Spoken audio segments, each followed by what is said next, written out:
balita sa nasyonal. Atong tabukan mga detalye sa balitang nasudnon dihin. Ibanduan na ni Presidente Ferdinand Bongbong Marcos Jr. mga law enforcement agencies nga magpahigan og hugot nga komprehensibo sab nga investigasyon sa shooting incident sa Ateneo di Zamboanga University dito sa Zamboanga City diin. Ang shooter nga estudyante nagapatay og laing usa ka estudyante, duha ka security guard, higit ng kaugalingon usab niini di nakaangol usab og lain pang siyam ka mga tawo.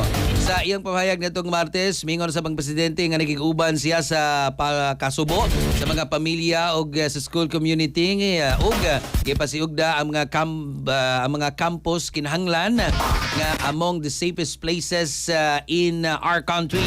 Imando usab niya sa mga ensya nga susihon kung unsa nga ibuhaton aron malikayan ang susamang insidente sa ubang pamilya, eskwelahan ug komunidad. Samtang nakigaalay no sab ang Department of Education kundi sa mga mental health professionals aron makahatag og psychological first aid ug social support sa mga estudyante o mga school personnels nga naapektuhan sa insidente. I-confirm usab sa Zamboanga City Mayor Kaimer Olaso ang duha ka mga estudyante ang namatay base sa ilang initial nga impormasyon.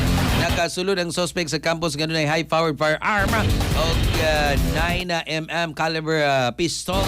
Ito po ang pagpamusil pasado alas 8:30 ang tagna sa kamuntagon o gikatahong siyam ang samdan gikataho nga mipusil usab sing kaugalingon ang shooter nga estudyanteng suspect. Gikonfirmar usab nga nagasulob og body camera ang suspect o gi-live stream ini ang insidente. Gisuspenso na ni Olaso ang klase kagahapon adlaw Martes samtang gipeba usab sa Ateneo di Zamboanga University Junior High School. Under control na ang sitwasyon. Kasikas Express balita. Cellphone Plus Gold, mapalit sa mga butika sa inyong lugar.